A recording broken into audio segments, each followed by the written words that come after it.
But a person died. All right, good evening, everyone.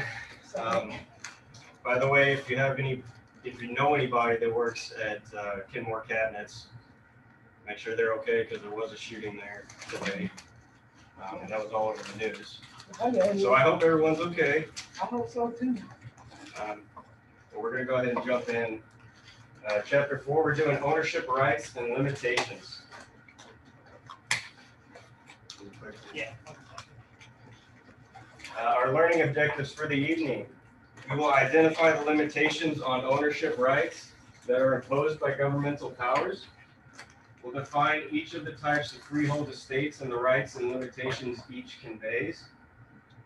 We'll distinguish between an estate and an encumbrance. We'll describe the types of encumbrances that may impact a sales contract. We'll explain how tax liens, mechanics liens, and mortgage liens are applied. We'll give examples of different types of easements and how they are created and terminated. We'll explain how an easement, an encroachment, and a license impact the use of real estate. And lastly, we'll discuss the types of water rights, riparian, littoral, and doctrine of prior appropriation. All right, so we're going in governmental powers. If you're taking notes, I want you to write down something. P-E-T-E, Pete, but don't write it sideways, write it vertically. Okay? P-E-T-E? P-E-T-E, yes. Like Pete? Like Pete, Oh. yes ma'am. And those are going to be the governmental powers, and we'll go into each one of those. The first one, P, is going to be police power.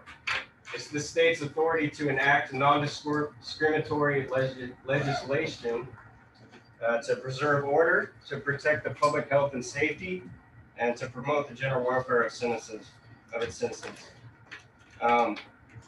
So let's say Wyatt just moved out of his parents' house, and he's got his own place, and he's got a bunch of roommates, and they throw parties all the time.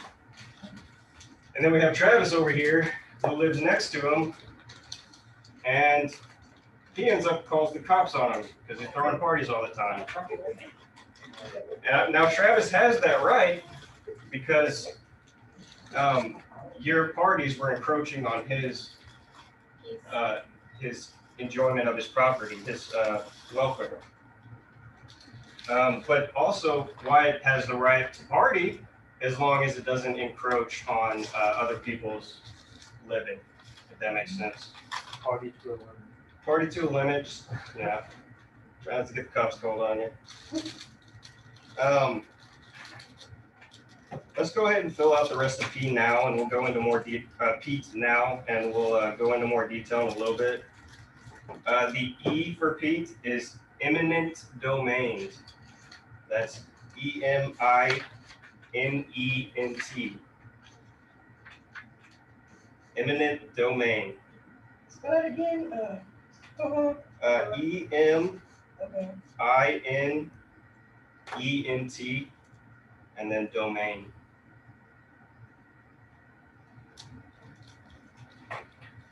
And the T in Pete is going to be taxes, of course.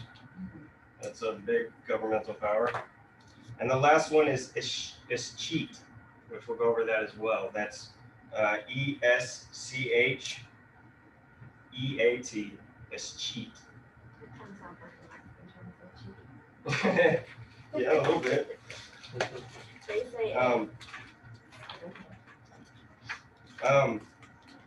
So they have police power to preserve order, protect the health and safety of the public, and the general welfare. So let's say, let's see what we got online. Let's say Mr. Giovanni, he opens up a pig farm next to a bunch of housing. It's not going to go well, is it? The smells, all that. It's going to be encroaching on other people's rights. So the police would have the power to do something or take action in that instance.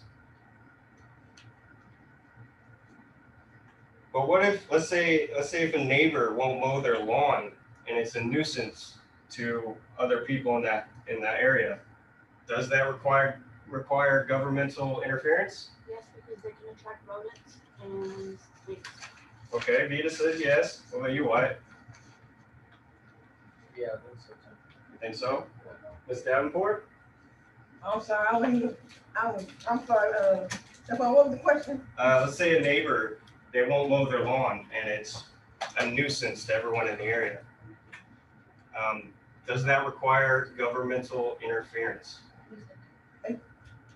Yeah, cause I know my brother and all that, they have to keep their lawn clean, Mm-hmm. if not, they'll get in trouble. Okay. It's probably like the homeowners association. Yeah. The homeowner association, if you have one, could, yeah, they could go after you there. But it actually does not require governmental interference. Not in Texas. That would probably be the city, I believe. Am I correct on that, Justin? The city would be the one that would say, hey, you need to mow your lawn. Well, you can, and you, I think like it's my good. mom can tell you. Actually, let her give you that story real quick. She'd love that. Miss Linda. You Uh-oh. did the same thing, so I think this is paying attention and ask a question, you got here real quick. Yeah. You did the exact same thing. I don't think you were paying attention. You automatically Yeah, that's right, yeah. What happened? agree. Mowing the lawn, and the neighbor's not mowing the lawn, who do you report? So for everybody here online too. So tell them about your neighbor next door that doesn't mow his lawn, what you had to end up doing. To get him to do something. So the we You'll first, need to, you'll need to get to the front so they can see. I just made it with the limit. hello y'all, how are y'all? All right, so when we moved up here, we have a neighbor that does not believe in mowing yards. And so we started having fire ants really bad. We started having snakes, possums, skunks, everything. So what I did was I called down to the city hall of Brazos County and I asked them, what do I do for that? So what they did was they notified the neighbor and they gave them a certain amount of time to clean up their property. If they did not come in compliance with that, then the city would bring in a crew themselves and they would have to pay the city a certain amount of money, whatever that was, to get in compliance. So you just call your city and tell them and then they would take care of that. So you would think it would take governmental powers or interference, but no, that's the city's job. Make sense? You think somebody wanna mow their lawn too, you know? Yeah. Well, what happens though, think about that. Why, what happens if you live next door to Stephen? And you spent your hard-earned money to build or to buy your own home. And Stephen next door just lets his house go to crap. What happens to your property value? Well, yeah, it hurts the property value. Because it's right there, it's visible sight. So Exactly. It's an eyesore. affects mine, yeah. Just worry about that one out. You Right. mow your lawn, mow it. I have like a little square patch, so I'm all good. Yeah, the little square patch. Yeah, that's 2 as feet much by as our- 2 feet. No, yeah, our backyard is like just gravel and concrete, and Oh, little okay. squares. So we He do grabs the that. riding lawnmower.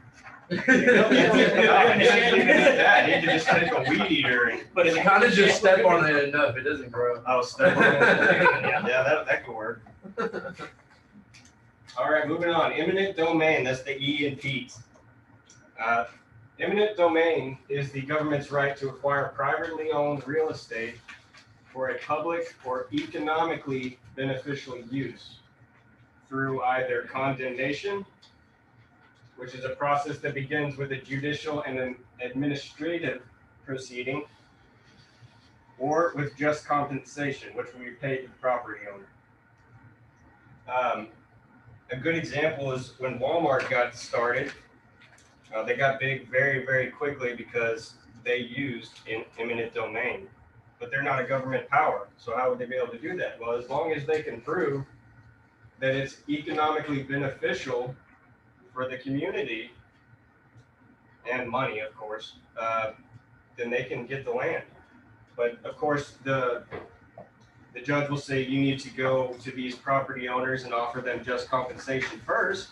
If they refuse, then you can exercise your right to take it by eminent domain, which if they do, they still have to pay you, but it's going to be less than what they offered you previously. So if say they offered you $750,000 on your $1 million home, you'll probably only get $400,000 or $500,000 if decline that?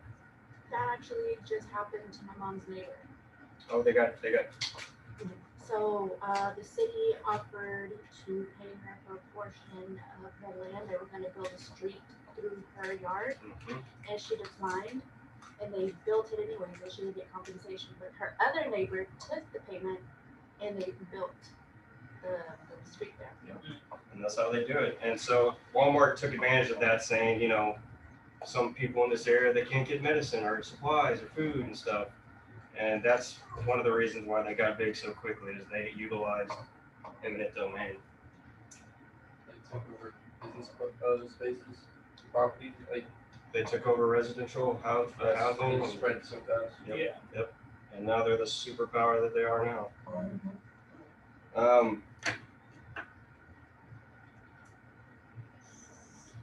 So as long as they can prove that it's for a beneficial use for the economy or the public, then they can take your land.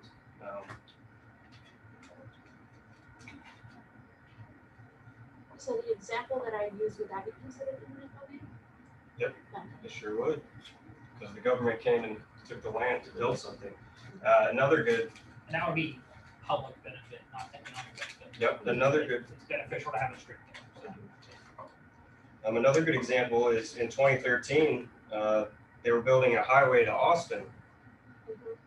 Oh, and I forgot to tell you, there are two exceptions that they cannot take the land if it's a historical marker or if there is an endangered species in the area. And that actually happened in 2013. They were going to build a highway to Austin.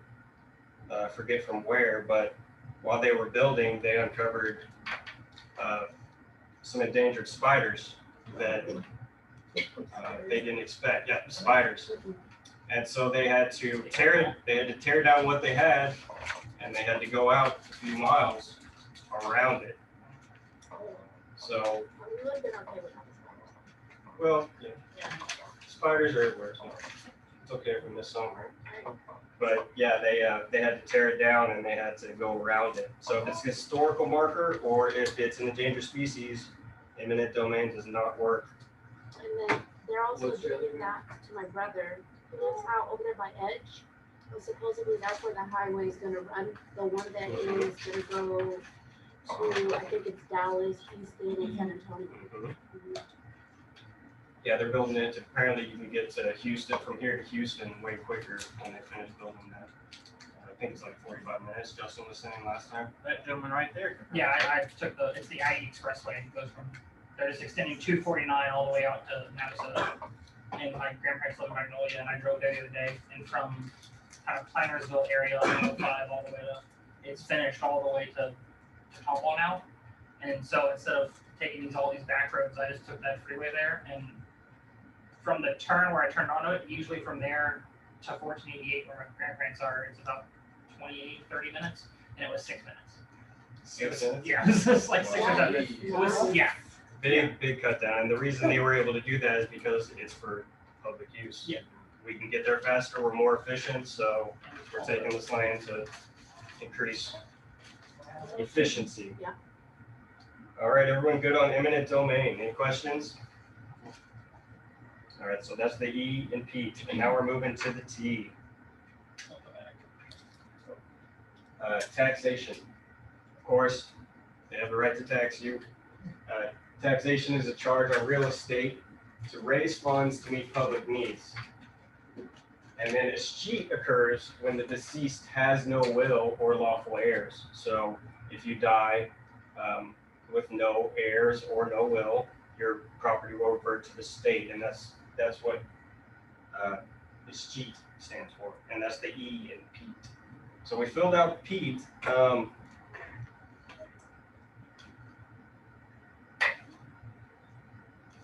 So why do we need to know in that order? It's just a good way to remember. You don't forget.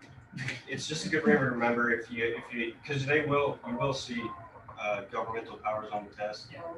So it's just a good way to remember, an easy way to remember that they have these 4 powers. Okay. Now, what about places that have low taxes? Because taxes are for funds to meet public needs. If the place has low taxes, then it's gonna go downhill quickly.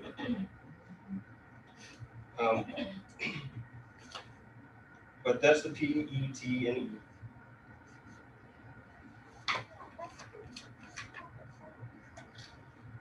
All right, freehold estates. I remember yesterday we were talking a little bit about leasehold estates, but a freehold estate is, they last for an indeterminate length of time, and a fee simple estate. There's fee simple absolute and fee simple defeasible. The highest form of ownership would be called freehold fee simple estate. Freehold fee simple. And that just means there's no liens, there's nothing on the property, you own it clear, you don't even have a mortgage on it, it's freehold. Freehold would be you still have, freehold estate would be you still have a mortgage, but freehold fee simple estate is everything's paid off, if that makes sense.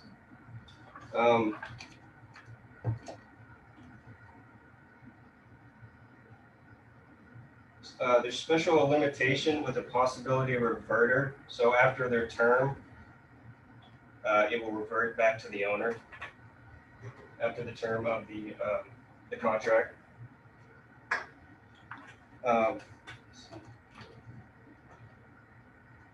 Now this is something that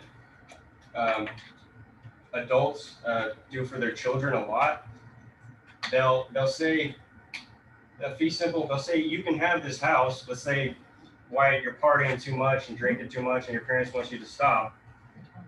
Every time, Wyatt, tell me, man. So they say, keep your children away from Wyatt. yeah, keep your children away from Wyatt.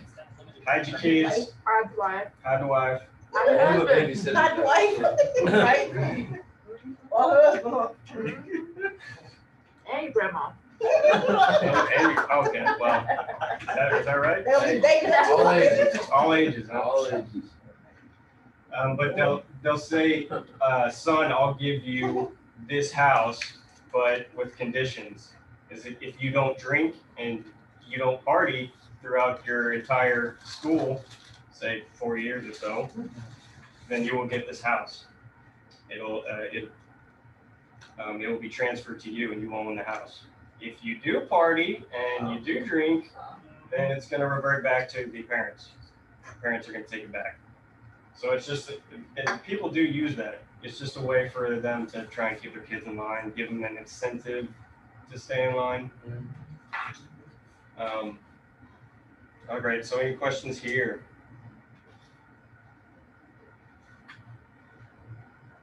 Anybody online? Are we good online? They could have, what, gift deeded? They could gift deed it, yeah. But if they use a condition subsequent, they'll gift it to you on this condition. Can you run over special limitations? Special limitations is just like you're allowed to use the property for a certain term, and after that term, it's going to revert back to the owner as well. Make sense? Gotcha. All right, how we doing, guys? Yeah, so we're good. All good?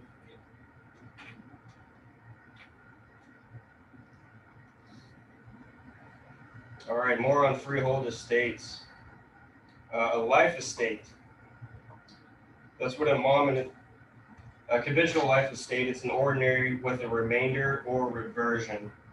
And what that means is, like a mom and dad will put your name on a life estate so that when they die, it automatically reverts to that person and they don't have to go through probate. They don't have to do taxes and all that stuff. So it's just it's a good way to gift or, give it to your son when you pass away without having to deal with all the taxes and everything. So there's a conventional life estate and there's a legal life estate. And a legal life estate is if one spouse dies, the surviving spouse will take the property. They will get full ownership of the property. So there's dower and courtesy. That's just another way for saying if the woman dies, it's dower. So she would get the estate, or he would get the estate, and courtesy is surviving man. If that makes sense.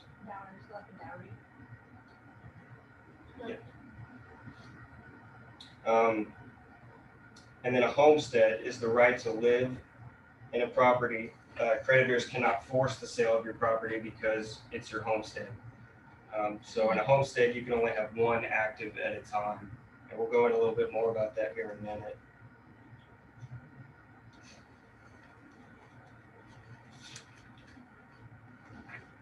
Yep, homesteads are So like I said, you can only have one homestead active at a time. This slide is going to be about the Texas portion of the exam, not the national portion of the exam. So a homestead in Texas is a family or single person cannot be forced out of their home as a result of creditors' claims. It's establishing a Texas homestead does not require any formal filings, which they say that, but in reality, you're probably going to want to file.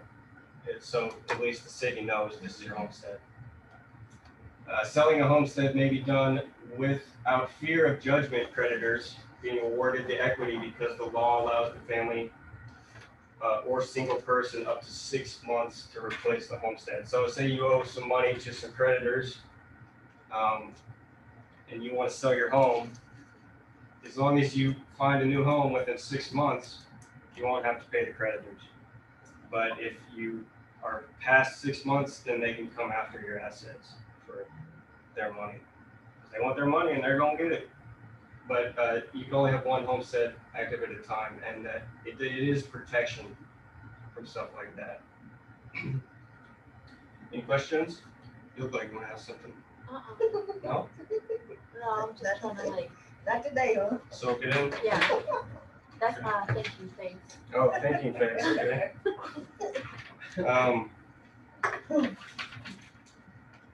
All right. Yeah. So if you don't find a property within 6 months, they can come after your assets. But it is a good idea to, if you're living in one place, make it your homestead. It just gives you more protection from stuff like this. All right, now we're going to encumbrances. An encumbrance is a claim, charge, or liability that attaches to real estate. A monetary encumbrance is a lien. Now, is a mortgage a lien? Yes. So no? Yes? Yeah. Yes. She said it, I didn't Well, Yeah, that's a win. a mortgage is a lien, and a mortgage is not your debt. It's an ownership document that says we have interest in the property. You actually pay your promissory note, not your mortgage. So if someone says, "Hey, I need to pay my mortgage. Remind me to pay my mortgage this month," they're actually paying their lien, which is their promissory note. If that makes sense. And I'll give you a quick story on that real quick. Earlier today, somebody said on the radio, they had to pay their mortgage. And what did you say, Stefan? I said, "It's a lien. You're paying your lien." And then Justin's like, "Nope, you're paying your promissory note." That's well, that was today. So, So I was like, that education's it's kicking in for him now, so he's getting it. you're making me watch these and do all this notes and stuff. So yeah, I'm starting to get in there. You get better each and every day. That's right. Educating you. Education. So education, not education. So when you start a mortgage and you buy a house in the courthouse, the deed will actually be underneath the mortgage. So the first thing they see when they open up your file is that he owes this amount for this property. Now, when you pay off all of that and you don't have a mortgage anymore, on top of the deed will be a release of a lien. So you can see what takes precedence. They owe money, we're putting that right on top. You don't even get the deed until after. And more liens. Liens are charges against property that provide security for a debt or obligation of the property owner. There can be a tax lien, which if not paid, is probably going to lead to a tax auction. of your property, which you don't want. A mortgage lien, that's just your normal, to pay off the loan that you got to purchase the property.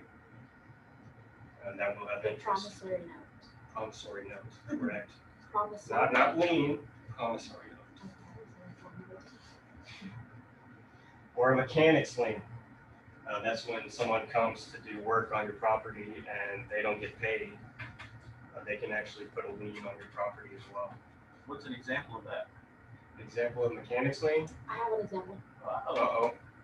So my brother is the owner of an AC company, and he What company? installed Top Tech Clean and Heat. Here, Oh, So he installed a whole new unit, with new ductwork, everything, the works. And the lady never paid him. Oh, Okay. So he put a mechanic lien on her property for that. And they come, if I'm correct here, Justin, like, you have a certain amount of time to pay it back and then they come after you, correct? well, I mean, the lien's gonna be on there until you sell your property.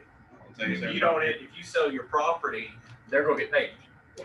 So they're gonna they're gonna take get it their out. money eventually, unless they hold on to that property forever. Unless foreclosure. On foreclosure, or, if it's a tax sale too. You got it. All right, any questions on the types of liens? You good? How we doing online? Nope. We are moving right along. Okay, deed restrictions. That's gonna be a private agreement between the people. Let's say I actually have a client right now, or I did have a client. She had a deed restriction on her properties that she was selling, no mobile homes. And that's not actually it's not actually taken to the courthouse, it's not recorded there, it's just between the parties. Correct, Justin? And so, The deed restriction will eventually be recorded. So right, when it sells, it'll be put into the deed itself. okay, But I mean, it's basically a private agreement that they're basically on what you can and cannot do. So for example, I could end up owning 10 acres. And I could say, I live right next to that 10 acres. So I'm selling you my 10 acres. I'm right next to you. I could say, I don't want no mobile homes on that 10 acres. So I could put a restriction that you can buy it, but you cannot put mobile homes on that property. So it's things that I can put on there. Now, let me ask you a question. Can I say, I don't want families on the property. I just want single people. Can I do that? No, because why do you know? Because the way the houses are set up are single home families. But also, discriminatory. it's HUD violation because I cannot violate based upon familiar status. Meaning that I cannot say, I don't want families here. So could I say, I don't want Asians next door? Yeah, but no. That's race. You can't discriminate on race.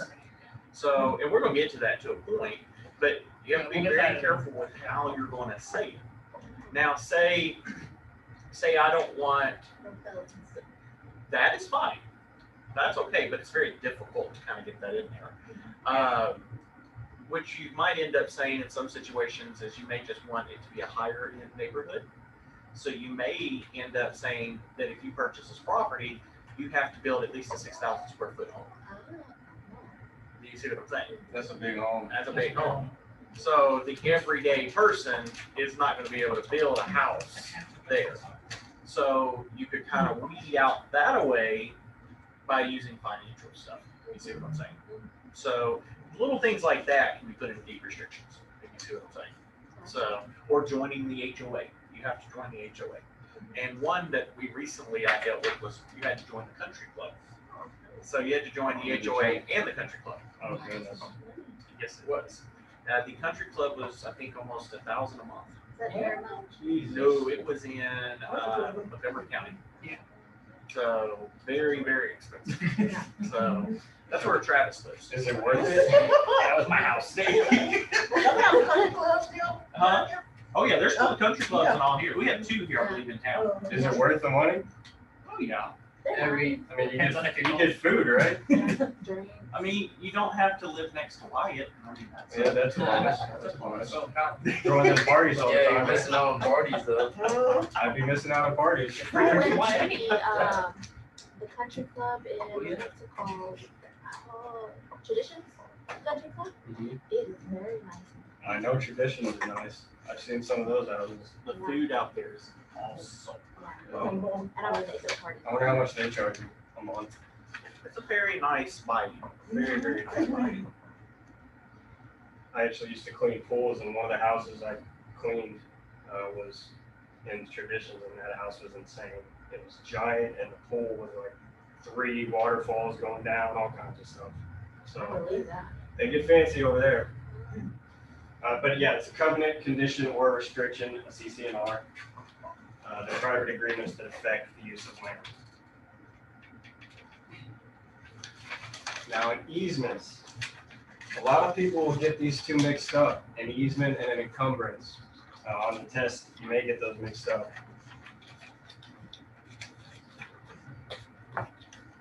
An easement is rights to use the land of another. It's kind of like a right-of-way. So let's say there's a property that's landlocked, there's no road to it. So to get to your property, you're gonna have to go through someone else's property. So you would create, or you would go up and ask, we need an easement, is that okay? If they're okay with it, most people are gonna be fine with it. So you get a easement that would allow you to access through a certain port to get to your land. An easement appurtenant is said to run with the land when title is transferred. So if you sell your home, the easement goes with it. An easement and growth, there's a few different types of easements, or the ways that you can start them. And easement and growth is an individual or company interest in or right to use another land. So that's, for civilians or for a company.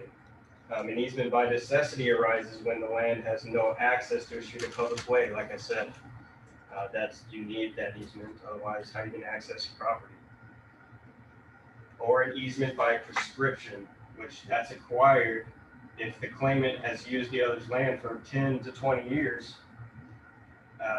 So someone's been walking across your land to get to their land for over 10 years, it automatically will create an easement. But the use of that land for that period, it must be visible, open, and notorious. People have to know that you've been using that land to do that for that long. And that'll make it automatically create an easement.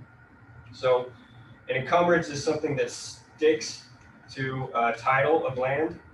A easement is a right of way. Make sense? All right.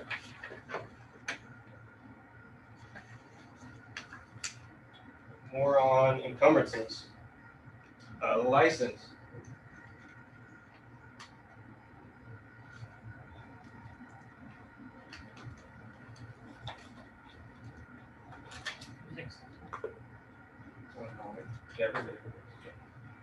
More on encumbrances. They're created by written agreement between the parties.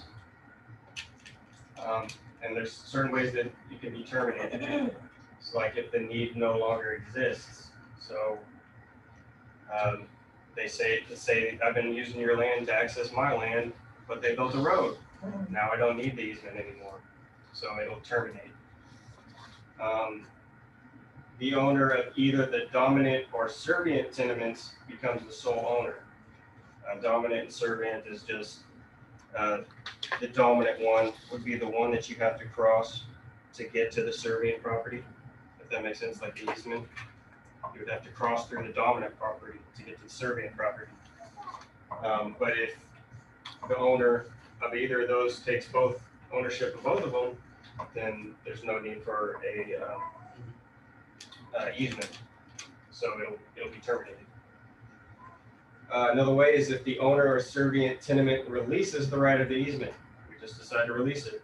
We don't need the easement anymore, it's gone. Or the easement is abandoned. It's not used anymore, so it's assumed that it's terminated. And or non-use of a prescriptive easement. Let's say like, I've been walking across your land to get to mine for a while, and then one day I just decide to drive trucks through it. That's a different use of the land, and that would cause termination because you're not using the land the way that you were prescribed.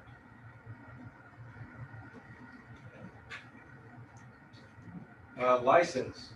It's a perfect personal privilege to enter the land of another for a specific purpose. So you get a license with some person to allow you to use their land, maybe to go hunting or fishing or who knows what.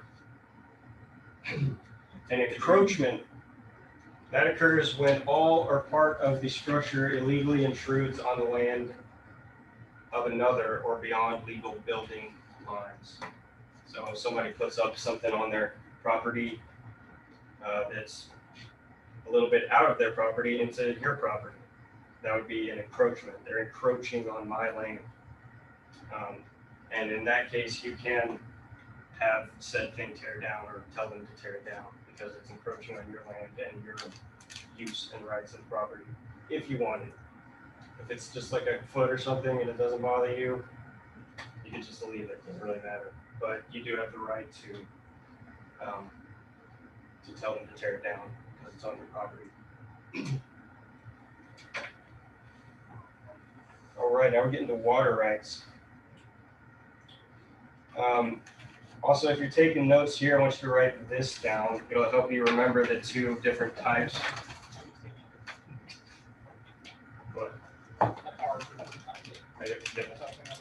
So this will help you remember the different types of water rights. Next to riparian, we're put riparian. Put rivers, streams, and ponds. So riparian, rivers. Littoral equals lakes, seas, and oceans. So that it kind of help you out. There are rivers, streams, littoral, lakes, seas.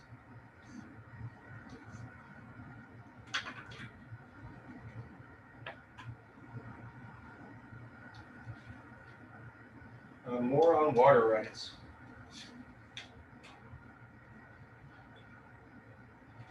Accretion, erosion, and avulsion. Those are different things that can affect land. Accretion increases the land by depositing soil by the water's action. Erosion would take away the land because it's wearing away by natural forces such as wind, rain, and water.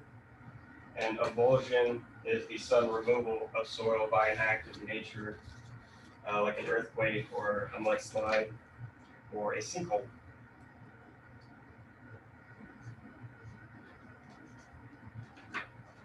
How are we doing, guys? Good? Okay. The doctrine of prior appropriation. In some states, provides the water use aside from limited domestic use is controlled by the state rather than the landowner adjacent to the water. And to use the water, the landowner must demonstrate a beneficial use that the water is being used for, such as irrigation of crops or something like that. Moving a little too quickly. We don't have as much material as we did yesterday. Any question on doctrine of prior appropriation? It's just if you wanted to use water that's governmental or state water, you would just have to prove that it's beneficial use. What do you mean by using water? Yeah, like a natural body of water that is not owned by anyone other than the state. To actually use that water, you would have to prove that you're using it for something beneficial like crops or something like that. Make sense?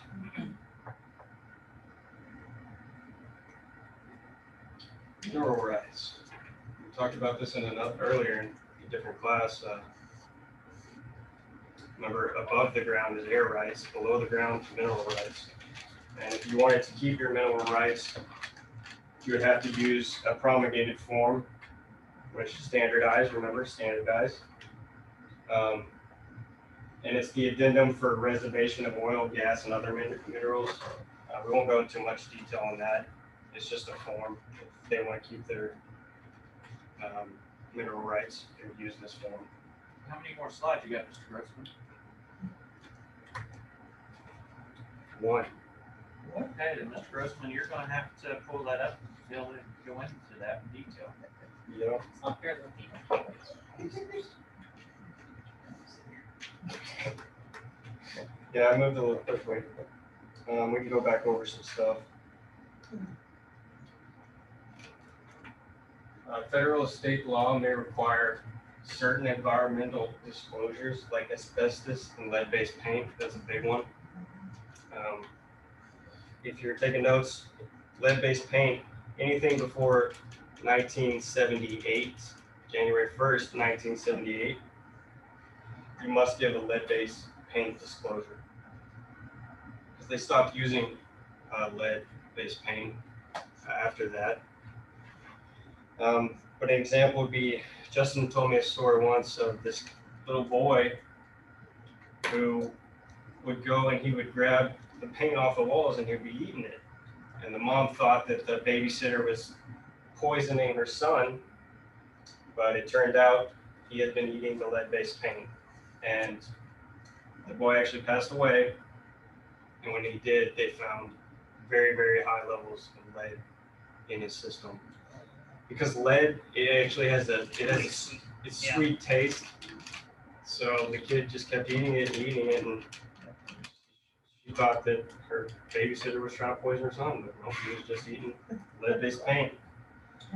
So if you're selling a house that's built before January 1st, 1978, you will have to put a lead-based paint disclosure. And that would probably be on the test on January 1st, 1978, probably. Yep. When is it, January 1st, what? January 1st, 1978, Okay. and that's for lead-based paint. So what would you do to remove it? You don't remove it technically, you just have to, the addendum will just show, it's basically a warning that says this house was built before 1978, so there's a possibility that the walls are made with lead-based paint. It wouldn't And be, it's not like every paint was lead-based before 1978, but it's just a addendum you have to basically sign and hand over showing that you gave notice to the buying party that, hey, this house was built before 1978, so here's just a warning that it could be. It's just a legal document you have to hand over basically. the seller would not have to do anything about the lead-based paint, they just have to disclose it. It would be the buyer or agreement of parties that something needs to be done about it. I have a question about the encumbrances. Yes, ma'am. I was trying to go through my notes and figure out exactly what it's doing, or what does it mean, or An encumbrance? Yeah. So encumbrance is like, it's like a lien, something that attaches to a deed or a property that encumbers it, it's like you're carrying too much, I'm encumbered. It's like a lien or anything like that attached to the property. Good question. Another one is asbestos. I don't think that's still used as a judgment. You'll still see it here and there, because you're gonna still be dealing with older homes. So you have to understand asbestos is actually utilized, now, not new construction. If it is, it's gonna be a different form that's not as dangerous. But you're gonna see it on the exterior of homes. You'll see asbestos on the exterior. You'll see asbestos. One of the key things you also have to watch out for is some of the, let me just put it this way. Asbestos is not dangerous so long as it's in solid form. Does that make sense? So as long as it is solid, it won't harm you. But when you get up there, y'all have ever had or ever lived in a house that had popcorn ceilings in your house? Yep. That's what that- That's asbestos. If you go up there and you pop one of those and inhale, that's where. A lot of people nowadays will go in and rehab homes that have no experience in rehabbing, and they'll get up there and they'll take this little it's like a knife, and they will try to start knocking all that popcorn off. Well, as they're doing that, if they don't have the proper suit on, they're inhaling that and can actually be inhaling asbestos and killing. So much asbestos. Uh-huh. Wow. It's not the solid form that can kill you, it's the Gas, gas, yeah. the granule form. And you probably actually have seen asbestos tile. It looks, it's kind of like a, how can I say that? Google real quick asbestos siding on Google and pull that over there for me. We try to get somebody here, come in, There has to be a certain person that comes out to remediate either lead or asbestos. And they have to be professionals that actually have been trained, have the proper equipment, and all of that. You cannot personally be in the building while it's going on. You need to be away from it, because if you inhale it, just like if it gets into your AC system, your AC is on and it sucks it in. See that right there, actually, that's asbestos siding. That one right there to your right, Travis. No, down. Click on that one. You kind of see how that siding, if you were born in the 80s, even in the 70s, your grandparents probably had, or your parents had a house like that with that type of siding. It's got the wave. Yeah. If you'll notice there, I'll come up here. See if you can't find, Travis, one that has actually a house. There's a house. Yeah, see if you can't see if that can't blow up. It's still not that good. Yeah, go back. See if you can find another one that has, come up to, let's see, scroll down. I'm trying to find a good one. Yeah, right here. See if you can't blow that up. It'll let you.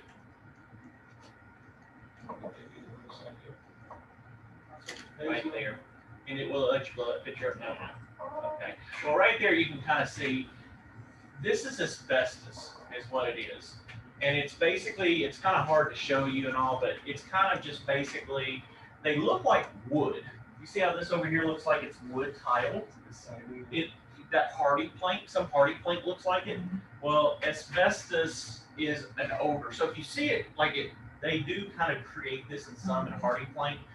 But what happens is if you see this and the house is odor, it may be potential of asbestos. Does that make sense? Okay. So if it's a new construction, it's not gonna be asbestos. But if it's an older home, early, say 50s, 60s, 70s, you're gonna probably run into asbestos. Does that make sense? Okay. Let me see here. I'm trying to see if I can't find. Sure, just a minute. See if there isn't a better one. They always, there you go, that blue one. There. Yeah. You see how this looks? This is kind of your asbestos as well. There we go. This also, this is what you'll often see, is asbestos. Now, I'll tell you a little secret. To tell if it's asbestos or if it is just wood shingle will start on the edge, they'll curl. If you bump into asbestos, it breaks off like a tile. Does that make sense? So if you hit it hard, it'll just kind of fall off, like chunk of it will fall off. With wood, it's going to actually start kind of like, you'll see that like the wood itself kind of deteriorate, if you see what I'm saying. So in these situations is, you've got to kind of look at it. Now, is it your job to dictate or determine asbestos, wood, or any of those other ones? No, it's not your job. But you need to be aware of it, because if your client, say that I show you this house and you're rehabbing, you're gonna go in, you know what rehab is? No. Rehab is you're flipping it. You're gonna go fix it up, okay? So you say, Justin, I wanna go see this house. I say, okay, let's go look at it. We go walk it, and you're like, well, you know, I'm gonna go in here, I'm gonna rip off all the siding, and I'm gonna do this, and I'm gonna do that. I need to be aware that that might actually be asbestos. So I might need to make you aware, I'm not sure, but this might be asbestos and you need to be prepared. Do you kind of see what I'm saying? Because this, if it is, you can't do it. You're gonna have to call a company out to do it. Does that kind of make sense? Certain type of inspector. Yes. And there's also gonna be different people that come out and check it and things like that. But yeah, you do need to be aware of it. Like I said, popcorn ceilings. I had one student one time was like, I have popcorn ceilings in my house right now. Oh my God, what do I do? And I was like, don't mess with them. Don't touch them. As long as you don't touch them, you're fine. But, you know, I know when I was a little kid, yeah, they're not always asbestos. That's right. When I was younger, I used to think, goodness, mine wasn't asbestos. But I get on my bed and I'd go up there and I like knock them off. Yeah. Yeah. That's what I'm saying. I've inhaled so much of it at Yep. my I aunt's lay in house. bed and behind me, you can listen to the wall. Uh-huh. It's the same Yep. thing. It's just you did that stuff, but again, like I said, is you just want to be aware. Okay, you want to make your clients aware of it. Your client may be like, I'm fine, I know what I'm doing, I got this stuff. And most of the time, all they want you to do is have one of those masks on with the jumpsuit. That's what they're asking. So that once you're done, you throw all that away and you're finished with it. You just can't inhale it, if that makes sense. But does that kind of make sense in that situation?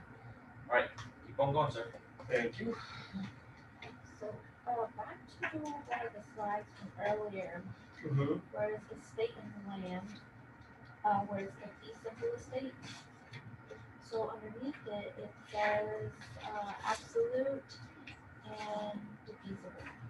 So I remember one of the diffusible, but I can't remember what the absolute was, so I put in the notes. Fee simple absolute. Justin, can you help me on that one? That's just. Well, you've got, so, okay. It's the fee. Well, hold on here. So the strongest type of ownership. Yesterday we talked about. Yeah, I told you that. Well, yesterday we talked about leasehold. How much close this blind so you're not blind. We talked about leasehold estates yesterday, correct? And in leasehold estates, that is where you're renting property. Now, if you're owning property, what ends up happening? Well, if you're owning property and you have full ownership, no liens, no nothing, you have what's called freehold fee simple estate. Okay, that's the highest and best. Now, fee simple absolute and fee simple defeasible, these each are going to have different types of fee simple estates, meaning that you can have complete absolute ownership, or you can end up having a defeasible, which is that special limitations with the possibility of what's called a reverter. So that goes in, like Stephen was talking about, in regards to conditions subsequent and things to that nature. It is, we end up with an absolute, I have full ownership, I'm basically the one that owns this property. With a defeasible is, I'm going into this particular situation and I may say, Wyatt, you make certain, for me, okay, Wyatt, you make certain that you do not throw any parties. As long as you don't pay or throw any parties, I'll give you this house. But if you throw one party while you're in school, then that house is going to revert back to me. Okay, so these are different ways in regards to that type of situation. But there's also, you got to think about it too in the situation of, say for example, Travis goes and lends Miss Davenport $300,000 to buy her I a have house. that money. Okay, so he lends her $300,000. My pockets here. I'll be back for the rest of my life. But in that situation, Travis, do you want to end up, my question is on this is, do you want Miss Davenport, if she doesn't pay you, do you want to get that house back? Absolutely. Exactly. So could you possibly be a reverter? Yeah. Could you be a remainderman possibly? Yeah. So these are the different situations. So you really don't need, you're going to need to know the term, okay? But you need to be able to know how to apply it. Do you see where I'm coming into this situation? So you need to know the terms and how they work, but the state's not going to say on the licensing exam, they're not going to say, what is fee simple absolute? And give you a definition. They're not going to do that. They're going to give you a hypothetical of fee simple with a revertership or remaindermanship. And in that particular situation is you've got to be able to dictate which ones they are. So they're not going to want you to know the definition. They're going to know how can you classify what type of ownership is. So they will give you an example such as he lends me a house, but I have to keep above a 3.0 GPA or else he gets it back. What sort of fee simple is that? So Yep. Remainder. Is that what you said? Remainderment. It's also a reverter. That's It's what I basically, it is where if that person does not fulfill their terms, and those terms can be anything, then the person can end up basically receiving it back. Now, here's another thing you have to be careful with, is say that Travis, he's a very educated young man. He goes in and he tells his son, Stefan, I'm sorry, by the way, he tells his son, Stefan, You don't choose them. you don't choose him. Yeah, They just have them. he gets it from his mama. So, but he decides to go and tell his son, I'm going to go ahead and give you ownership, but I want a life estate in my deal. And also, by the way, I'm putting a condition on this that you can never marry that girl that you're been with. I don't like her. 'Cause I don't like her. Yeah, it happens too. Okay. So he puts that on. Well, Stefan decides that he's still gonna go marry her. He's gonna go on out there and marry her anyway. Well, Because he doesn't listen to me. because he don't listen. Never. So Travis unfortunately passes away. So in that situation it can't revert back to Travis. Daddy, no. So what happens? It could revert to another remainderment. It could go to whoever's the remainder, whoever's still there, can then take possession away because Stefan breached his terms of that particular contract. You kind of see how it can get very convoluted very, very, very quickly. Now, are you going to deal with that on the test? No. Okay, no. But you do need to kind of know just the basis because you will get clients that will want to get very technical and detailed, and I've been there before. When they want to do that, go talk to a lawyer because I'm not going to sit down and try to piece all this stuff together because it can be a mess. So let an attorney deal with that and be done. So just focus on selling properties. That's what you need. Make sense? Yep. Perfect. Thank you. Anytime. So fee simple absolute is full ownership, right? And then feasible is partial. I was also gonna bring up with homesteads, like you were talking about earlier. It does say that you only can have one, like you were saying, there's only a single homestead. So even if I own 4 homes, I can only have a single homestead. So if something happens where the government, I didn't pay my taxes, they want to come get my stuff, whatever, they can take my other 3 houses, but they can't take the 1 house I have the homestead. Yeah. Because it's over. And so I don't remember Justin brought that up last time, that's why you'll see a lot of doctors who won't have 5 beach houses, they'll just have one really big mansion. It's because that's all still considered a homestead, so they can't get any of that stuff. Whereas all the other stuff would have been fair payment. So what if you have like a little community of houses, but you can say, well, this is the mother-in-law suite, and this is the barn house, but it's like a barndominium, and can you do that? And they can't go after those properties? I'd be assuming if it's on the same property, yes. If it's still technically on the same tract of land, you're good. But if you actually do split that up into different legal tracts of land, then it wouldn't count. That's why you'll see a lot of times I was dealing with something in a moment. Did it have on these slides the terms for homestead, the exact statements on it? I think that's the only slide. Yeah, it just had that one. There's only one on there. Let me see. I'm gonna look it up real quick. But there are certain things in regards to limitations on what you can actually classify for homestead. Let me look those up because that comes back to your question and it's very good. And I'll explain this once I get the exact.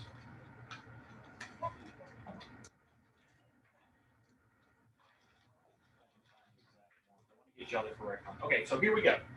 So there is no limit to the value of urban or rural homestead. So number one, there's no limit whatsoever. Okay. Now a rural homestead, however, are limited though to 200 acres for a family and 100 acres if you're single. Okay, but that's rural, not urban. Now an urban homestead, meaning like in the city limits, is going to be 10 acres with improvements, which must be in adjacent lots. So in that particular situation, coming back to like what you said, and a lot of doctors and lawyers that make a lot of money, they would rather go out into a rural area than in the city because they can have a lot bigger, a lot more land. and they will build a huge house. I mean, a huge house with amenities and everything. I've been to Chuck Norris's house before. I did some stuff for him. He's still in Minnesota, and he has a helicopter pad on in his front yard. And I had to go out there and sign some stuff. I notarized some stuff for him. And when I was pulling into his drive, he was coming in on his helicopter. But they make it huge, okay? I mean, it's humongous. And so what ends up happening in that situation is they have also quarters in the back for his assistants, for his like lawn people and all of that. Say that you had a lot of money, or you have a big family. You may want to end up buy 200 acres, put multiple houses on it. So long as you don't give each house its own address and it's all under one umbrella, it's homestead exempt. You see kind of how this works. So you can set it up, but again, if you have that kind of money, you better have plenty of lawyers that can kind of set it all up correctly. But yes, you can have up to 200 acres if you were a family. And just imagine 200 acres is a lot of land, a lot of land. So you could literally have your own town if you wanted to out there, because, and it's all yours and it's homesteaded. So that's why lawyers always, they'll drive one really nice car because the laws do allow it one fancy car or one car, but their homestead is where they put everything in. They put all their money and everything into the place they're at, because that increases in value, and it also is protected from any creditors. So the only person that can't touch it or can touch it is either taxes or a mortgage company, but nobody else can touch it. Creditors cannot go after that stuff.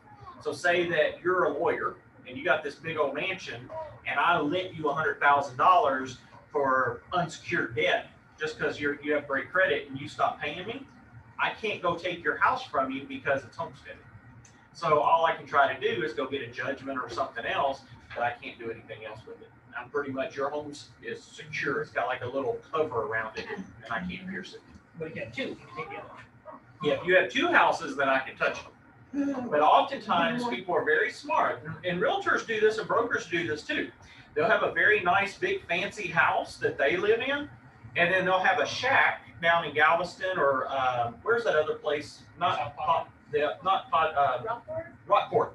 They'll buy one of them little cheap little ones, just very basic, and they'll put it down there too, and they'll have one down in Rockport. And so if that one gets taken, okay, that was, maybe $120,000, but they didn't touch my $800 to $1 million house. If you see what I'm saying? So, but do y'all kind of see where that goes in regards to that situation? Surprisingly, the property in Rockport is actually very expensive. It is. It's actually, back when I first started real estate, one of the agents that I knew actually was buying up a bunch when it was cheaper. And now everything's skyrocketing. Yeah. I don't know if y'all saw the Facebook post today, but somebody posted on it. I wish I could find it again. The prices, let me see if I can't find it. I'm trying to, there was something. That's what I'm going to see if I can't remember. Let's see. Can't find it. Here we go. Okay, so listen to this just real quick. I just want to show you all this real quick. So a 3x4 plywood standard, okay, just at Home Depot, March 2020 for one sheet was $37.98. February of this year, $72.49 a sheet. March 2021, last month, $83.49 a sheet. And as of right now, $95.98. Because when COVID hit, all the production factories stopped. And then we had that bad storm and all that weather and all, and then all the wood that they did have, they had to send off to those places. And so now there's no productions because a lot of the states that we relied on, some of them are still closed down. So all the stuff is just through the roof. 252% increase within a matter of almost a year. Yep. So which is very good for us as real estate agents, because what does that mean to values? They go way up. Through the roof, and what's that mean to your Commission paychecks? check. All the way up. It's only for me Can who's you trying to build a also, house. like, sell the meter phones that, like, say Magruder built? You can sell Yeah. any one, and you can get in with some of these builders and be their exclusive agent too, and sell. I have connections to them. And you can get leads, and you can offer open houses and all that different types of stuff. So all of those come together is what they end up doing. So, and we'll talk about that as we go through the stuff. So, but good point. Yeah. Stefan, anything else? We got one more thing to go over. And then, like I said, we've got to do at least another hour, so Stefan's just going to dance up there for an hour. Does that work? Don't stop. So we were talking about environmental issues. So potential buyers, they can make an inspection for various types of things. One thing that always comes up is, one time Justin told me a story of some people that would not go or would not purchase the house until they got a ghost inspection. They were worried about ghosts. So a buyer can get many types of inspections done. There's radon, there's Kryptonite. kryptonite, contaminated groundwater, so on. But yes, some people will actually say, I won't buy this house unless I get a ghost inspection and it's clear. You don't laugh. You don't laugh. You don't laugh because your job is to accommodate. So you just accommodate. I can do it all online. Behind closed doors, sure, you can laugh. If nobody's around, laugh at it. But you're. Okay. You would believe the darndest thing. I'm a medium. Oh, there And I you can go. tell you for 100% sure Nobody. that sound is just the AC turning on. There you go. There's no ghosts in this house. Zero good. Zero ghosts. Oh my gosh. Oh, my brother, he got scared one time. He's like, your house is haunted. I was like, no, when the AC turns on, literally all the doors move because it's just like the way, it's kind of like a vacuum. Well, you gotta do that. Yeah, And sometimes the lights will even go because it Is that- draws power. exactly. So some people they'll do that, but don't laugh at them. Just accommodate them. That's what your job is. I'll tell you the house that it actually was on. It was down the road, not too far from here. Oh, it was here in town. It's not too far from here. Trying to think what was that number. It's been so long ago, guys. I can't even remember Was the it house. downtown Bryan? It was kind of that way. It was over by the oh my gosh, Is that right? you know that church, not St. Joseph's. I can't remember. It's over off of Mike Coulter and all. I can't remember. But basically, we went over there and I went and showed it. So one of my students from Glenn was like, my mom, she rehabs those historical homes, is what she does. I'll come up here. So she does the historical homes is what she ends up doing. And so she goes in, she does the historical homes. And so one of the things that she ends up doing is, she told me, she suggested, she said, is it not working? No, we're just looking. Okay. Yeah. In regards to the historical homes, what ended up happening was she goes in and she flips them. She gets them all taken care of, goes in and makes them look nice and everything. And so he asked me, he said, could you go out there and show my mama this home? And I was like, certainly, let's go out there. So I go out there and everything. Me, his mom, him, and his stepdad go up to this house. And when you pull in, the entire thing is just overgrown. The entire thing is just overgrown. And I'm already like spider webs and all this. And I'm just like, you know those banana spiders that are about that big? And one of them had made a nest right on the lockbox. Okay? So I had to end up, get a little stick, get it off and squish it so that I could end up getting to the lockbox. The worst one, by the way, is it actually happened here not too long ago. A snake had crawled around the lockbox and was sitting its head right at the top of the lockbox. So you gotta be careful when you're dealing with showing houses sometimes. But ended up, we went over there, and so we got into the house, and you open it, and you just hear, and I was like, oh, no. So we started walking around, and she was like, do you mind if I bring out my ghost inspector, or basically their haunting inspector? And I said, at first I kind of laughed, thinking she was just joking. She was dead serious, like dead serious. And so I said, okay, sure, bring them on out. So she told me, because they were from Houston, the guy and gal would not be able to be out until the next day. This, by the way, is all happening October 28th. Okay, October 28th. Okay. So I end up go back to class at Glenn to teach. And while I'm up there, I tell one of my agents that was working with me, I said, you got to come with me. Like, we're going to go to lunch after all this, and we're going to go back over to that house, and I want you to see this house. So we start walking around in the house, and I was showing her and everything, and then she was like, Justin, what's that back there? And she was at the rear of the house looking out because the kitchen sink had the window that looked out the back deal. And she's like, what's that back there? And I said, I don't know. So we go out and walk out to this deal because it's just all overgrown. I mean, it is all overgrown.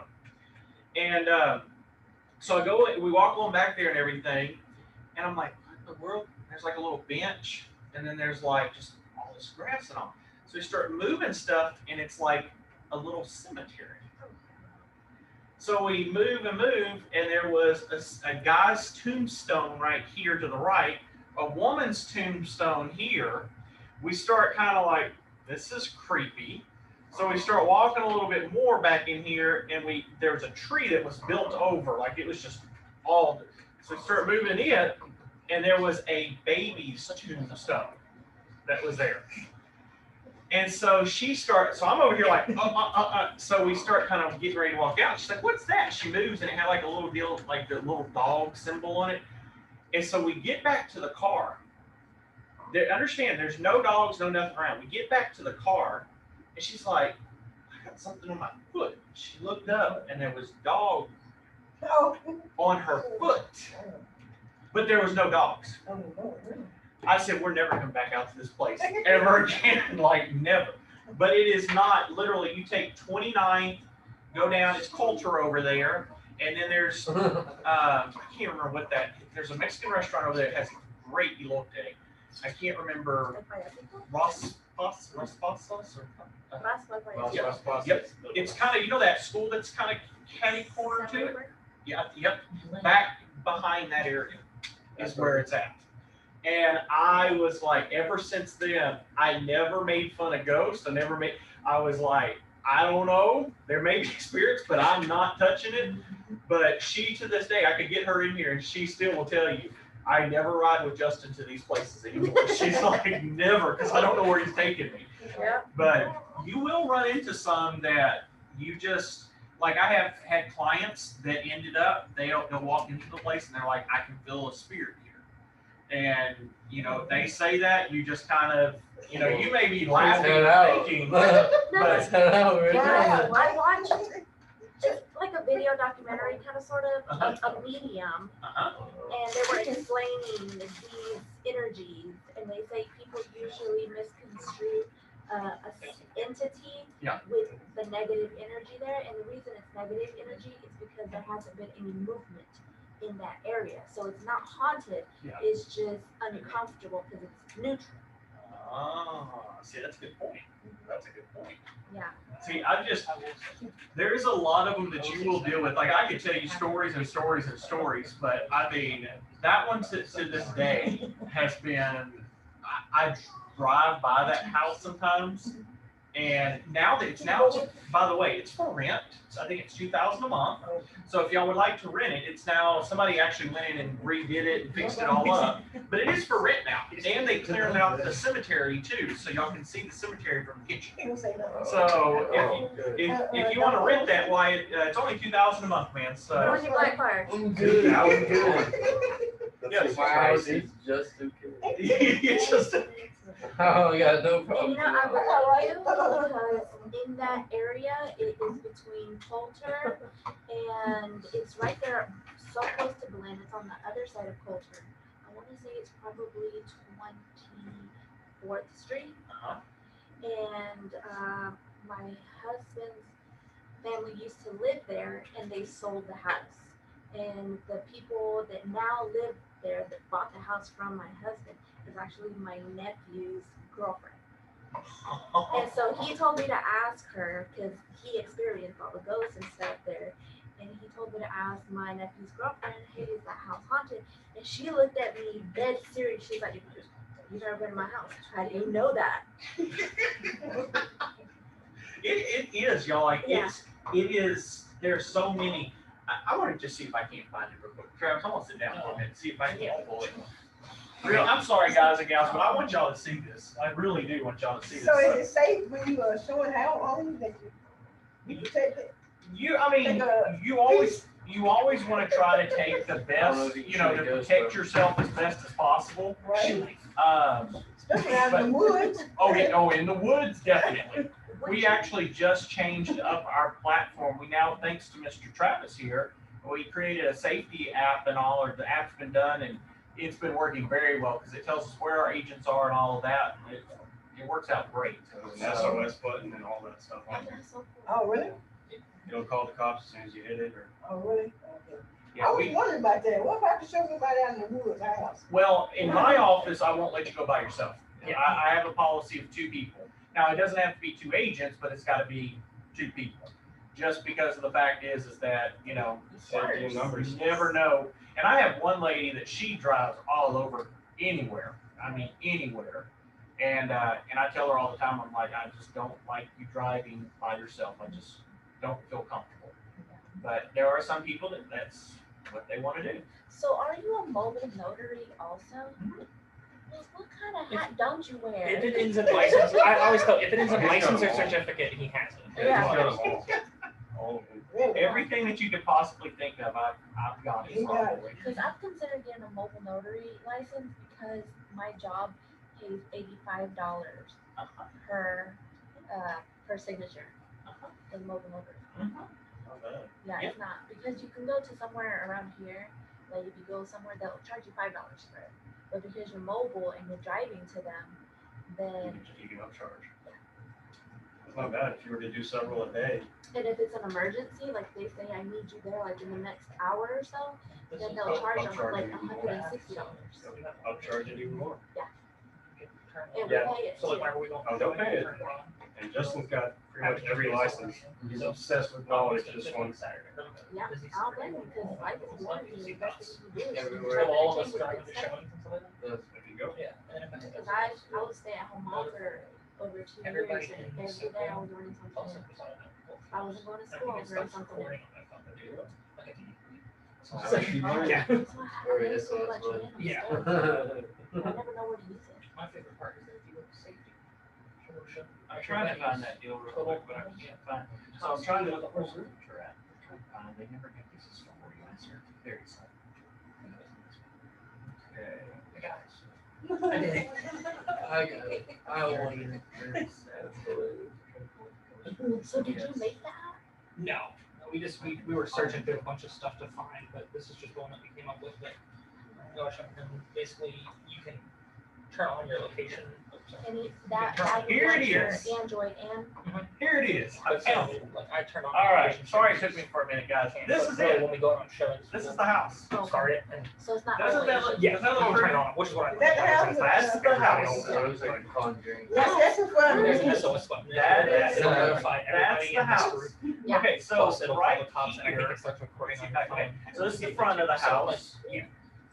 And then, so that's the front of the house and all. By the way, I walked on this up here. Oh, I almost thought I was gonna fall through. Oh, my What goodness. was the house So built? here's, I'll get it in a minute, we'll get it. So here's the backyard. All right, that's the front. Now, all this was overgrown when I had shown it years ago. This was all overgrown, okay? There's the cemetery. There's your bench. There's your cemetery. They didn't take many pictures of the Right. cemetery. So the house is right there, right there? Oh. It literally, Miss Davenport, let me see if they don't have a better On the picture. property? Okay. It's all together on the property, but when you're at the back of the house, it's actually back, this is a side, it's back here on this side. You see, when you're standing in the kitchen, you see this. Field trip. And you see all of this overgrown here. Ghosts can't take us, there's 4. Is any bodies buried out there? There are I believe, 4 bodies. There was 5 of 2 and a child, well, 3 bodies and I believe a dog. Can you do that? Can you bury yourself in your own property? Back in that time, you Yeah. could. you could, yeah. Back in Back that in what Yeah, time. back in that time, yeah, you would. This was The time when they did that. Yeah, what time was that? Oh. Wow. See right here you go. See this right here? So here's your back of the house. And right over here, right here, where all this is built, that's your cemetery. How much were they selling that for at that time? I can find out here in just a minute. But see how they redid the top here? Because you can sit up here on top of your house and see everything. That's amazing. Yeah, there's a little attic. Okay. Actually, we don't live like crazy far from that house. And Trey and I passed it driving one time and saw the biggest dog we have ever seen in our entire life. Oh, there's a dog there. There is a And dog. like bigger than a mastiff, like it is like mammoth size, like huge. You sure it's not one of those ghost dogs that come out at night? The notorious ghost dog? But it's a very beautiful thing. I mean, they've redone it in the inside. They've done a great job compared to when I first showed it. Yeah. This one, they've actually gone in and literally fixed it up. Because all of this was just, it was bad. Ghost stairwell. for sure. Right? It's a ghost. Look at that. But it is a historical marker too. And there's the house back when it was built and all. So you don't gotta worry about eminent domain, that's It looks creepy in the old picture. See, don't y'all like that old picture there? When was it Nope. built? It was built in 1878. Oh, yeah, So it's it may haunted. have a. It's totally haunted, bro. 1878. How much was it? And they are only, and it's been on the market 85 days, and they're only asking $26.50. Oh. Only 26. You want to get poked by a ghost in your sleep? So, History. They tickle your feet. Check on You don't history want them. so it gives you that information right there. But like I said, that was the house that I actually ended up with it through it. It was Check the history. I would love for that to be like the end of the day. They just want to see one more house, so you stop there. it's been on the market a while. Yeah. Under contract. I did get leased. It did get leased twice. Yeah. So it was initially listed for $319. And they sold it at They just They 110. sold it at $110. It just kept decreasing. Yep. I definitely would have. At 319, they were like, So that's this- not our grade here. Yeah. This is what it used to look like right here. That's creepy. Yep. Look at that. This is what it used to look like. It was the same picture. Look at that. Ew. Beautiful, come on. Oh, No. You don't like pink? I don't like that. What's that line on the front door? What is it? Oh, when I was cleaning pools, there was a property in Navasota. Oh, by the way, I'm glad I There's a saw that. basement? So there is, yes, there was a wine cellar downstairs. Oh, no. And when Murder bug. the inspector came, he opened that and said, "Bad energy, I've got to shut that." Really? Bad. He said, I am not going down there. Because Bad it was scary, y'all. I'm not gonna- No. But yes, he was like, I'm not going down there. Bad energy. So, but see, so here's your kitchen sink right here. You look out this window and you get to overlook the cemetery in your backyard. Okay. So, and by the way, not only is that in there, but look, that also is a sink. That's where your little stairwell. So you get to look at the cemetery and have that in your deal there. So So ghosts can come from both directions. that's right. You're washing dishes. You never know. You get them both. Like, I'm sure I just whoever. imagined him opening that door and being like, nope, nope. How do you like the color of the floor there? Absolutely not. That's nice. I just I always stay there. I love going, foundation looks good. I'm sure that whoever initially I'm built sure the it's cemetery okay. was very content with the way they had it right over the sink. Things look solid. Like they're morning washing dishes and Yeah, looking at the cemetery, but So, like. Giovanni, are you wanting to buy this house, sir? No, I actually had a question though. Who pays for these inspections? So the inspection is paid by the buyer, which is a very good question. The buyer is always responsible to pay for their own inspections. So very good question. Corey, you want to buy the house? No? How about Letitia, you want to buy it? No? It's a beautiful home, come on. So, but let them go back. I just thought I'd show that. But real quick for all of y'all Bring the that blue floors back. I might buy. Hey, in this market, it might be 319. But and to be honest, let me show y'all real quick. So what I'm showing y'all here, you're probably like, what in the heck is he showing me? This is the MLS. So this is actually when you get your license, this is what you will be using in order to, when you're searching on the MLS or finding properties, you basically, what we do is we search here. I was gonna say go to cross property, just to show how many properties Oh, yeah. are on this system that we can look at basically. So you're wanting this type of thing in regards to the full market, what's out there? Yeah.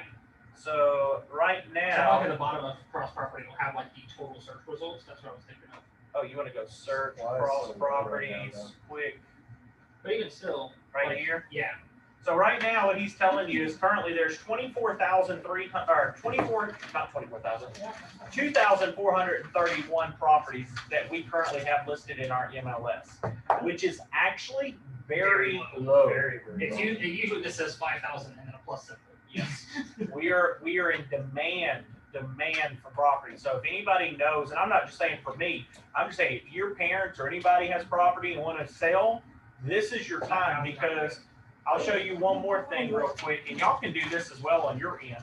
But if you go to bcsrealtor.com and you come over here for realtors and you go to area housing stats. Now this of course is for Bryan College Station specific, but if you come down here, you'll notice that look right here at our sales prices. Our monthly sales have basically gone through the roof on prices, as you can see there. And then if you come over here, look at our, well, everything's now going through the roof right now. If you look at new listings, we did not have much compared to where we are. Now, we do see a huge increase because people are now catching on that it's a seller's market, so everybody's wanting to sell. But they're on the market for they're going to 4 be, days. yeah, they're on the market and they're sold pretty quick. And it's most of the time above asking price. Yes, yes. Yeah. What does MLS stand for again? Multiple listing service. Okay, yeah, I thought it I need to sell my house. This is prime time. Now, let me explain something. Understand that if you sell, understand that also you better be prepared to get some bidding wars to buy another house. So if you're going to sell, you may get top dollar, All the bills. but well, if you want to build, double check because we're seeing prices. Lumber prices are so high that it very prices of the home right now. I'm in like a really good situation because my mother-in-law split her property. Yeah. And giving me a portion of it. You're in a good position. I'm very good. So you would get the most money and turn around and have that too. So that's a good thing. So, all right, I'll let you take it back. I'm sorry. I just kind of like to talk about that because that was something that I always remembered about. No, that's fine. I mean, we're done with the material today, so You got everything? yep, we covered it all. Anybody have questions? We're getting out a little bit early today. I will let y'all out a little early, but I do want to say this. I would like, since we're going to let you out a little early, except for Sheldon, we're not going to let her out early. She's going to stay till 9 o'clock tonight. She's pointing at you. Sheldon must be in Bryan. Sheldon's here in town. Oh, okay. No. No. No? No. So, but when it comes to this, I do want y'all to also watch the one that I have up there. Sheldon did actually bring a very valid point up to me today. How many of you are having issues getting into the quizzes? Does anybody having issues getting into the quizzes? I haven't tried yet. You haven't tried yet? All right. We're having some issues. So if you're clicking in the quiz, what I'm going to ask everybody to do is, does everybody have access real quick in the classroom? Do y'all all have access to the classroom, the Google Classroom? Y'all got it? Good. Okay. Everybody online, y'all have access to the Google Classroom? Shake your hand. Yep. Good. Yep. Perfect. Okay. So what we're seeing is when Sheldon clicked on quiz 1, for some reason it's saying that she doesn't have access. And I don't know why it's doing that. So I'm trying to figure it out. So what I'd like for everybody to do tonight, when you go home, or if those of you that are at home, click on the Google Classroom Quiz 1 and see if it will let you get in. Now you don't have to take the test, just click on it and see if it'll let you get in. If it doesn't, let me know, because I may have to go in and figure something out or contact Google and have them fix that.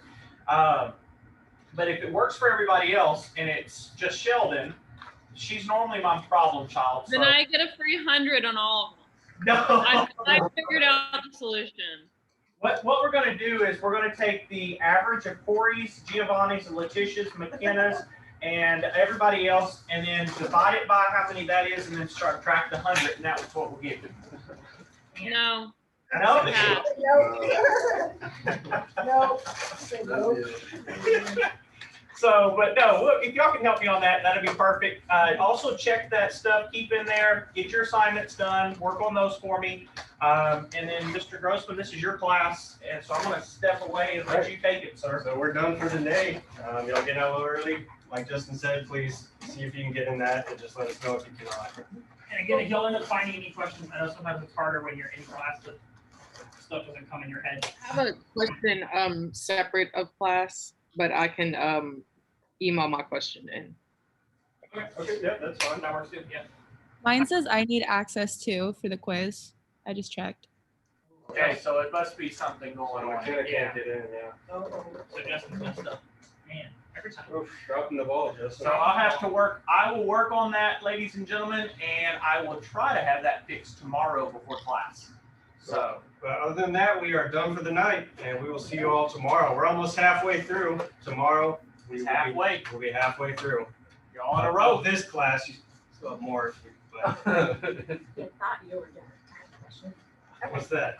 So, on discussion You say section just- number 3, it said, what are the potential you're good. uses of an option and a land contract? What is the information you declare? I'm sorry, I only